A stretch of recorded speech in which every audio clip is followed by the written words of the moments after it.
Vì sao Phong Thanh Dương lại phong kiếm ẩn cư? Phong Thanh Dương là đệ nhất cao nhân trong tiếu ngạo giang hồ. Tuy nhiên hành tung lại thoát ẩn thoát hiện.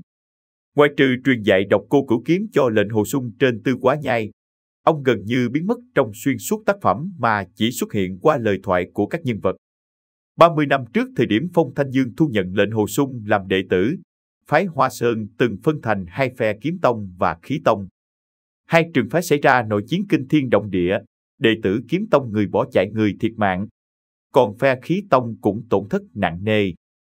Phe Kiếm Tông thất bại nhưng vẫn còn 3 vị cao thủ là Phong Bất Bình, Thành Bất Ưu và Tùng Bất Khi, còn Khí Tông chỉ còn lại Nhạc Bất Quần và Ninh Trung Tắc.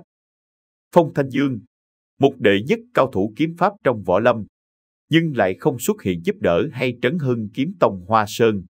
Hơn nữa, ông lại còn nhận một đệ tử phe Khí Tông là lệnh Hồ Sung làm đệ tử.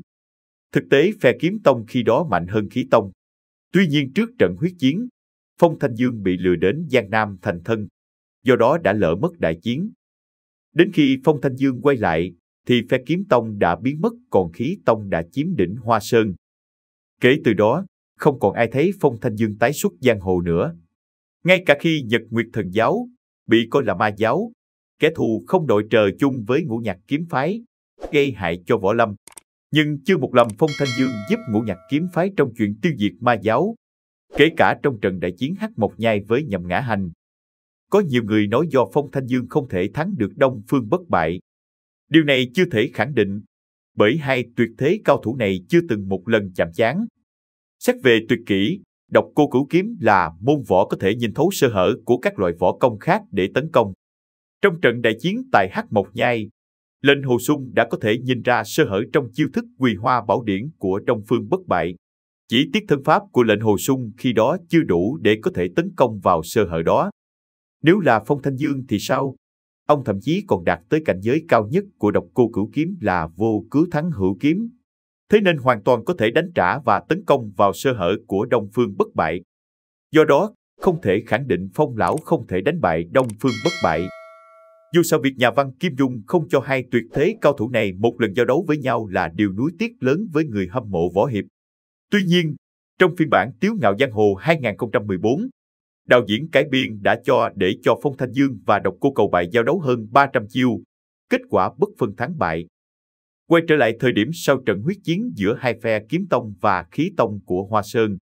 Có thể nói, với kiếm pháp của mình, Phong Thanh Dương hoàn toàn có thể giết chết Nhạc Bất Quần trong chớp mắt, khôi phục Kiếm Tông, giúp phái Hoa Sơn phát dương quang đại trên giang hồ. Tuy nhiên, ông lại không làm như vậy. Phong Thanh Dương trước giờ chỉ coi mình là đệ tử Hoa Sơn phái, chứ không quy thuộc Kiếm Tông hay Khí Tông. Ông cho rằng luyện kiếm hay luyện khí đều là căn cơ của võ học Hoa Sơn chính tông. Trong mắt ông, những đám người Phong Bất Bình hay Nhạc Bất Quần đều chỉ vì tranh đoạt quyền lợi. Thời thế đã vậy, ông cũng không thể thay đổi. Nếu giết Nhạc Bất Quần há chẳng phải tái diễn lại thảm kịch ngày xưa sao? Ông giam mình trên Tư Quá Nhai là bởi đã không ngăn cản được trận huyết chiến giữa hai phe cánh, khiến phái Hoa Sơn dần mất đi thanh thế trong giới võ lâm đồng đạo. Con người Phong Thanh Dương một khi đã hối hận thì sẽ tiếc nuối 30 đến 40 năm, bất chấp lãng phí cả tuổi trẻ của mình. Hơn nữa, dưới ngòi bút của Kim Dung, một cao thủ đã ẩn thân coi như không màng tới ân oán giang hồ, mà chỉ quan tâm tới việc làm sao để người ta không tìm thấy mình. Ông xuất hiện trước mặt lệnh Hồ Sung là bởi lo lắng sau khi ông chết, bộ kiếm pháp độc cô cửu kiếm thất truyền sẽ là một đại tổn thất của võ lâm đương thời mà thôi. Video chúng tôi đến đây là kết thúc. Cảm ơn tất cả các bạn đã quan tâm tới Xe Hay V88 và theo dõi video của chúng tôi. Đừng quên like, share và đăng ký kênh. Đặc biệt đừng quên bật chuông để theo dõi những video khác nhanh nhất. Một lần nữa xin cảm ơn tất cả các bạn.